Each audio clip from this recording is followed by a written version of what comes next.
आज जहां एक तरफ इंडियन फिल्म इंडस्ट्री ऑडियंस को थिएटर्स तक लाने में स्ट्रगल कर रही है, तो वहीं दूसरी तरफ ओटीटी प्लेटफॉर्म्स लोगों को साइलेंटली स्क्रीन से चिपका रहे हैं। पर क्या आपको पता है कि दुनिया का सबसे बड़ा स्ट्रीमिंग प्लेटफॉर्म आज से 10 साल पहले जब इंडिया में एंटर हुआ था तो बहुत बड़ा फ्लॉप हो गया था। इंडिया की आम जनता ने उसे अमीरों का प्लेटफॉर्म बोल के रिजेक्ट कर दिया था और उस आम जनता में मैं भी बिलोंग करती थी। पर आज उसी प्लेटफॉर्म ने अपने नेट प्रॉफिट में 63% का जंप रिकॉर्ड किया है। मतलब FY24 में जहां नेटफ्लिक्स इंडिया का प्रॉफिट 52 करोड़ हुआ करता था, वो FY25 में बढ़कर 85 करोड़ पहुंच चुका है। और जहां एक टाइम पर नेटफ्लिक्स इंडिया में स्ट्रगल कर रहा था, आज despite being a paid subscription platform, it rank third in the OTT market share ranking after YouTube and Jio Hotstar, which actually makes it more powerful per user। तो इस video में इसी चीज के बारे में बात करेंगे कि कैसे Netflix silently Indian entertainment industry को टेक ओवर कर रहा है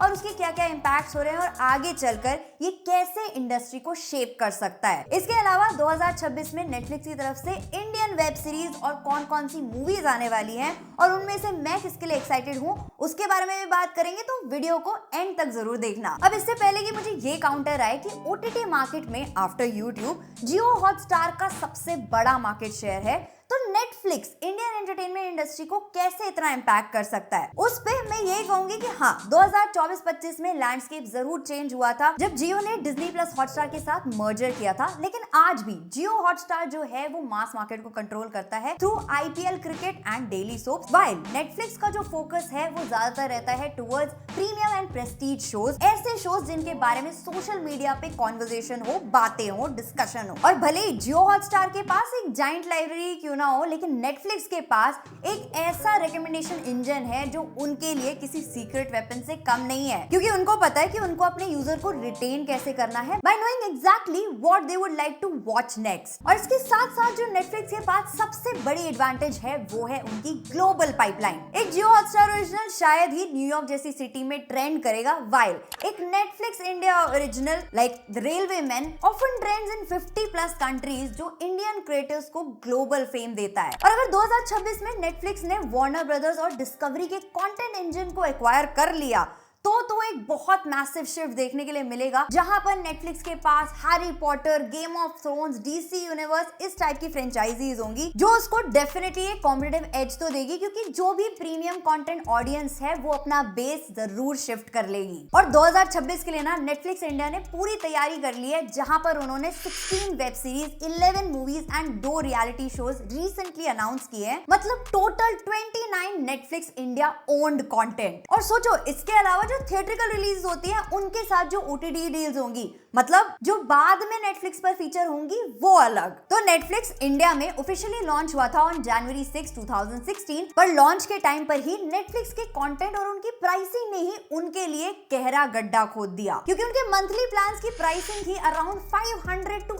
800 रुपीज थी। और इंडिया जैसी प्राइस सेंसिटिव मार्केट में obviously these were considered as premium compared to local cable and उस टाइम की कंपीटिंग सर्विस लाइक हॉटस्टार। उसके ऊपर से उस टाइम की जो नेटफ्लिक्स इंडियन लाइब्रेरी थी, it was limited to around 100 Bollywood titles alongside its global English content। पर 2 साल स्ट्रगल करने के बाद नेटफ्लिक्स को समझ आने लगा कि अगर इंडियन मार्केट को कैप्चर करना है तो सबसे पहले नेटफ्लिक्स को अपनी इमेज बदलनी पड़ेगी, क्योंकि उस टाइम पर नेटफ्लिक्स की इमेज एक महंगे अंग्रेजी प्लेटफॉर्म की थी जो सिर्फ अर्बन एलिट्स के लिए ही था। और उसे बदलने के लिए नेटफ्लिक्स ने इंडिया के लिए इंडियन कंटेंट बनाना शुरू किया। पर आप में से शायद कुछ ही लोगों को ये चीज पता होगी कि नेटफ्लिक्स का पहला इंडियन वेंचर सेक्रेड गेम्स नहीं, बल्कि 2018 में आई एक मूवी लव पर स्क्वायर फुट थी। उसके बाद आई लव स्टोरीज और फिर आई सेक्रेड गेम्स, जिसने लिटरली पूरा गेम ही चेंज कर दिया। इस एक शो ने ये प्रूव कर दिया कि OTT पर जो दिखाया जा सकता है वो थिएटर भी नहीं दिखा सकता। एंड इसके साथ साथ नेटफ्लिक्स ने ये भी समझ लिया कि ज्यादातर इंडियंस जो हैं वो अपने मोबाइल पर ही सब कुछ देख लेते हैं, चाहे फिर वो कोई क्रिकेट मैच हो या फिर कोई न्यूली रिलीज मूवी। तो उन्होंने मास मार्केट को कैप्चर करने के लिए 2019 में अपना 199 पर मंथ का मोबाइल ओनली प्लान लॉन्च किया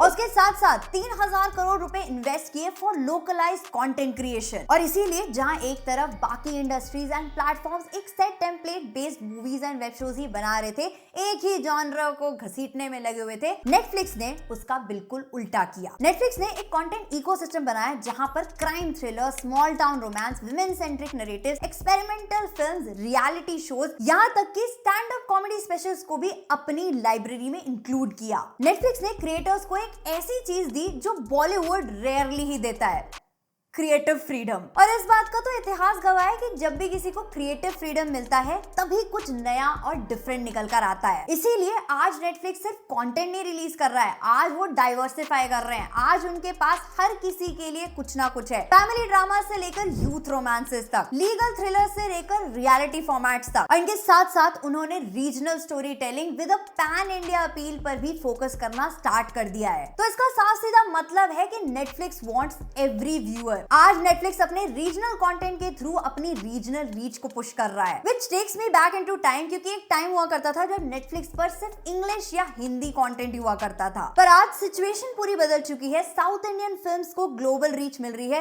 मलयालम थ्रिलर्स हैं जो इंटरनेशनल चार्ट्स पर ट्रेंड कर रहे हैं, तमिल एंड तेलुगु कंटेंट है जो सबटाइटल्स के साथ पैन इंडिया ही नहीं ग्लोबल लेवल पर चल रहा है। और इसका रिजल्ट यही है कि अब रीजनल सिनेमा को ग्लोबल लेवल पर वैलिडेशन मिल रही है। जो स्मॉल इंडस्ट्रीज हुआ करती थी उनको ग्लोबल एक्सपोजर मिल रहा है, और जो बॉलीवुड की एक मोनोपोली हुआ करती थी वो धीरे धीरे अब टूट रही है। पर हर बड़े प्लेयर के साथ ना एक बड़ा रिस्क भी एसोसिएटेड होता है। आज नेटफ्लिक्स की इंडियन स्ट्रैटेजी इंप्रेसिव तो है, पर थोड़ी डेंजरस भी है, क्योंकि नेटफ्लिक्स का इंपैक्ट अब सिर्फ ओटीटी तक नहीं है, इसके डायरेक्ट आउटकम्स हमें इंडस्ट्री को अफेक्ट करते हुए साफ दिखाई दे रहे हैं। मिड बजट फिल्म्स अब थिएटर्स से डिसअपीयर हो रही है, क्योंकि डायरेक्टर्स ओटीटी पर ही एक्सपेरिमेंट कर ले रहे हैं और नेटफ्लिक्स उनको वो प्लेटफॉर्म प्रोवाइड कर रहा है, जिससे थिएटर्स अपनी वैरायटी लूज कर रहे हैं और उनका बिजनेस जो है बहुत ज्यादा पोलराइज हो जा रहा है, जहां पर उनके पास या तो ब्लॉकबस्टर्स होती हैं या फिर कुछ नहीं। सिमिलरली जो मेन स्ट्रीम एक्टर्स हैं जो वापस अपना कमबैक कर रहे हैं, उनके लिए ओटीटी एक सेफ स्पेस बन जाता है, जिसका मतलब है कि अब एक ओटीटी जायंट डिसाइड करेगा कि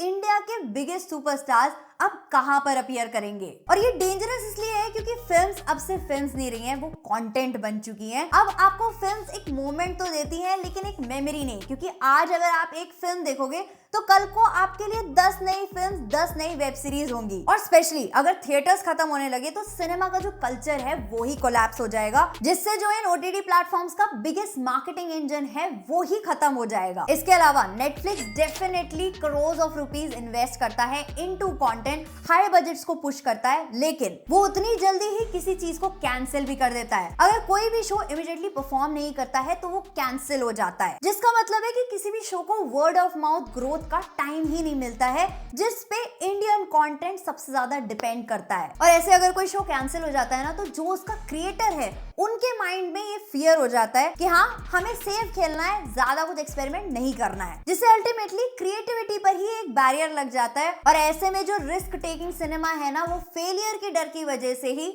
मर जाता है और चीजें धीरे धीरे एल्गोरिदम बेस्ड बनने लगती हैं। इसके अलावा नेटफ्लिक्स के लिए इंडियन मार्केट एक डेंजरस गेम इसलिए भी है क्योंकि नेटफ्लिक्स जो है वो ग्लोबल स्टैंडर्ड्स के साथ कंप्लाई करता है rather than answering to local emotions. मतलब जो इंडियन सेंसिटिविटीज हैं around religion, family, politics and morality, वो पहले से ही काफी कॉम्प्लेक्स है। तो इसका मतलब है कि कुछ चीजें जो ग्लोबल लेवल पे चल सकती हैं वो लोकल लोगों को ट्रिगर कर सकती हैं, जिसकी वजह से नेटफ्लिक्स को बैकलैश फेस करना पड़ सकता है। जिसका रीसेंट एग्जांपल है कि 2026 में उनकी एक मूवी आने वाली है घूसखोर पंडित के नाम से, जहां पर इसके टाइटल में पंडित वर्ड यूज करने की वजह से एक स्पेसिफिक कम्युनिटी ने नेटफ्लिक्स पर एक केस किया है और नेटफ्लिक्स ने अगर उसको चेंज नहीं किया तो उसको बॉयकॉट करने की धमकी तक भी दी है। इसके अलावा जो नेक्स्ट चीज है वो ये कि नेटफ्लिक्स के पास लोकल कंटेंट तो है, लेकिन आज भी नेटफ्लिक्स की जो कोर ऑडियंस है वो अर्बन है, English comfortable subscription paying audience है। आज भी इंडिया के ज्यादातर पार्ट्स में नेटफ्लिक्स को ना तो कोई अफोर्ड कर सकता है और ना ही उसके कंटेंट से रिलेट कर सकता है। तो इस सबसे ना मुझे ऐसा लगता है कि जब एक ओटीटी प्लेटफॉर्म आपके टेस्ट को कंट्रोल करने लगे, स्टोरीज को फिल्टर करने लगे, करियर्स को कंट्रोल करने लगे, तब क्रिएटिविटी ना फ्री नहीं रहती, क्यूरेटेड हो जाती है, बहुत एल्गोरिदम फ्रेंडली हो जाती है। और शायद मैं नहीं चाहती कि इंडियन एंटरटेनमेंट इंडस्ट्री वैसी बन जाए। इसके बारे में आप क्या सोचते हो? आपको क्या लगता है कि क्या नेटफ्लिक्स जो है वो इंडियन एंटरटेनमेंट इंडस्ट्री को इवॉल्व कर रहा है या फिर ओवर कंट्रोल कर रहा है? आपके जो भी थॉट्स हैं वो आप कॉमेंट सेक्शन में बता सकते हो। फिलहाल जो 2026 के लिए नेटफ्लिक्स ने Indian movies and web series announce करी हैं, उनमें से मुझे सबसे ज्यादा इंटरेस्टिंग कौन सी लग रही है उसके बारे में बात कर लेते हैं। तो सबसे पहले नंबर पे है एक dark comic thriller featuring Madhuri Dixit, Tripti Dimri and Dharana Durga in the lead roles, और जो रिवॉल्व करने वाली है एक माँ और दो बहनों पर, एंड जिसका टाइटल भी माँ बहन होने वाला है। But I was delighted to see Madhuri Dixit in a fun avatar, और तृप्ति डिमरी, उन्होंने तो मुझे उनके यूट्यूब वीडियोस वाले एरा की याद दिला दी। आटा सूजी मिक्स और हाँ तीखा ज्यादा करना, मतलब इतना ज्यादा ग्लैमराइज कर दिया था इस लड़की को कि हम इसका एक्चुअल टैलेंट देख ही नहीं पा रहे थे। और धारणा को भले ही उतने लोग ना जानते हो, लेकिन भाई जो वो एक्टिंग करती है ना, अगर आपने एक बार देख ली तो आप उनके फैन डेफिनेटली हो जाओगे। इसके अलावा रवि किशन है, अरुणोदय सिंह है। इन शॉर्ट 1 मिनट 20 सेकेंड्स का टीजर है, जिसने मुझे काफी जगह हंसा भी दिया और काफी एक्साइट भी कर दिया। इसके अलावा जो नेक्स्ट मूवी मुझे इंटरेस्टिंग लगी वो है Hum Hindustani, starring Saif Ali Khan and Pratik Gandhi in the lead roles, जो कि बेस्ड होने वाली है इंडिया फर्स्ट जनरल इलेक्शंस पर। और इसमें सबसे अच्छी चीज मुझे लगी ना कि इन्होंने रियल फुटेजेस को यूज किया है, तो इसके बारे में प्रोबेबली बहुत सारे लोग नहीं जानते होंगे। सो आई एम एक्साइटेड टू सी कि इसमें हमें क्या देखने के लिए मिलेगा। इसके अलावा नीरज पांडे की Ghooskhor Pandit starring Manoj Bajpayee in the lead role, और भले ही अभी मूवी की कलर ग्रेडिंग कैसी भी लग रही हो, लेकिन मुझे होप है कि मनोज बाजपेयी हैं तो संभाल ही लेंगे, क्योंकि उनका परफॉर्मेंस ही है जो किसी भी मूवी में लिटरली जान डाल देता है। और अगर मैं ये मूवी देखूंगी भी तो शायद उनकी ही परफॉर्मेंस के लिए। इसके साथ साथ एक और मूवी जो मुझे काफी इंटरेस्टिंग लग रही है, पिक्चर का नाम है Accused, starring Konkona Sen Sharma and Pratibha Ranta in the lead role. एक इंटरनेशनल फील्ड टाइप मूवी लग रही है, जिसका टॉपिक भी थोड़ा डिफरेंट है, तो मुझे इससे हाई होप्स हैं। लेट्स सी कि क्या देखने के लिए मिलता है। और एक और फोकलोर थ्रिलर टाइटल ताक्षुकुडू, जिसमें हमें विजय देवरकोंडा के भाई आनंद देवरकोंडा एंड हमारी लापता लेडीज की फूल कुमारी यानी कि नितांशी गोयल देखने के लिए मिलेंगी, जिसके टीजर से ही स्टोरी काफी इंटरेस्टिंग और इंट्रीगिंग लग रही है। बाकी पिक्चर आएगी तो देखते हैं। और इसके अलावा एक और मूवी मेड इन कोरिया, क्योंकि आजकल की जनरेशन कोरिया से इतनी ज्यादा कनेक्टेड है, इन्फ्लुएंस्ड है, तो इंटरेस्टिंग रहेगा देखना कि जब एक इंडियन कोरिया जाता है तो क्या होता है। बाकी सनी देओल एंड अक्षय खन्ना स्क्रीन पर वापस से रियूनाइट हो रहे हैं इन द अपकमिंग मूवी इक्का, जिसको लेकर मुझे थोड़ी बहुत होप्स थी, बट इसका टीजर देख के मेरा पूरा मूड ऑफ हो गया, क्योंकि सनी पाजी फिर से वही कर रहे हैं जो बॉर्डर 2 और उससे पिछली मूवीज में करते चले आ रहे हैं, और अक्षय खन्ना अपने रहमान डकैत के मोड से अब तक भी बाहर नहीं निकल पाए हैं। तो एज सच अभी तक तो कुछ नया नहीं लग रहा है। इसके अलावा लव स्टोरीज का 3rd पार्ट भी आ रहा है, तो अगर आप लव स्टोरीज के फैन रहे हो तो आप इसका वेट भी कर सकते हो। और अब अगर वेब सीरीज की बात करूँ ना, तो जिसके लिए मैं सबसे ज्यादा एक्साइटेड हूँ वो है ढिंढोरा का सीजन 2। मतलब भुवन बाम अनरियल सक्सेस, पहले यूट्यूब को कॉन्कर किया, अब OTT को कर रहे हैं, और आगे तो पूरी इंडस्ट्री पड़ी है। एंड अभी इसका कोई टीजर नहीं आया, लेकिन अनाउंसमेंट वीडियो ही इतनी ज्यादा फन है ना, अगर आपने अभी तक नहीं देखी ना तो इस वीडियो के बाद उसको जरूर चेकआउट करना। इसके बाद है आर माधवन, अभिषेक बैनर्जी, गुलशन देवैया स्टारर एक सीरीज लेगेसी के नाम से, जो अपने फर्स्ट लुक से एक पॉलिटिकल गैंगस्टर ड्रामा सीरीज लग रही है। अभी तक तो अच्छी लग रही है, बाकी जब सीरीज आ रही तब देखते हैं। और इसके अलावा एक और वेब सीरीज जिसके लिए मैं बहुत ज्यादा एक्साइटेड हूँ, जो कि फर्स्ट एवर तेलुगु सीरीज भी होने वाली है, नाम है super Subbu, starring Sandeep Kishan and Mithila Palkar in the lead role. भाई इसके लिए मैं सिर्फ इतना कहूंगी कि इसका टीजर बस एक बार देख लेना, आप खुद समझ जाओगे कि मैं इतना एक्साइटेड क्यों हूँ। इसके बाद जिनको लव स्टोरीज या फिर मॉडर्न रोमांस देखना पसंद है, उनके लिए एक सीरीज आ रही है लव के नाम से, जहाँ पर डिबेट है केमिस्ट्री वर्सेस कंपैटिबिलिटी की। तो इन दोनों में से कौन जीतेगा और आप किसको सपोर्ट करते हो, अगर आप वो जानना चाहते हो तो उसके लिए आप इस सीरीज का वेट कर सकते हो। एंड इसके बाद last but not the least, कोहरा का सीजन 2। जिन्होंने भी अब तक कोहरा का सीजन 1 नहीं देखा है ना, मैं उनको रेकमेंड करूंगी कि आप वो अभी देख लो। इतनी इंटेंस इन्वेस्टिगेटिव थ्रिलर सीरीज है जो मुझे फील होता है कि काफी अंडररेटेड भी है, और अब तो इसके 2nd सीजन में मोना सिंह भी आने वाली है। तो मैं तो देखने के लिए एक्साइटेड हूँ। आप एक्साइटेड हो या नहीं वो आप मुझे कमेंट सेक्शन में बता सकते हो। तो ये तो थे नेटफ्लिक्स के अपकमिंग रिलीज में मेरे टॉपिक्स। आपके कौन कौन से हैं वो आप कमेंट सेक्शन में शेयर कर सकते हो। बाकी अगर आपको वीडियो पसंद आई हो तो आप वीडियो को लाइक करने के साथ साथ हाइप भी कर सकते हो, जिससे हमारे जैसे क्रिएटर्स की हेल्प हो जाती है। बाकी अगर आपके वीडियो को लेकर कोई भी सजेशंस हो तो उसको लेकर भी कमेंट कर सकते हो। और अगर ऐसा ही कंटेंट देखना चाहते हो तो सब्सक्राइब और बेल आइकन पे ऑल करते जाना, सो दैट हम मिल सके इन द नेक्स्ट वीडियो। तब तक के लिए गुड बाय।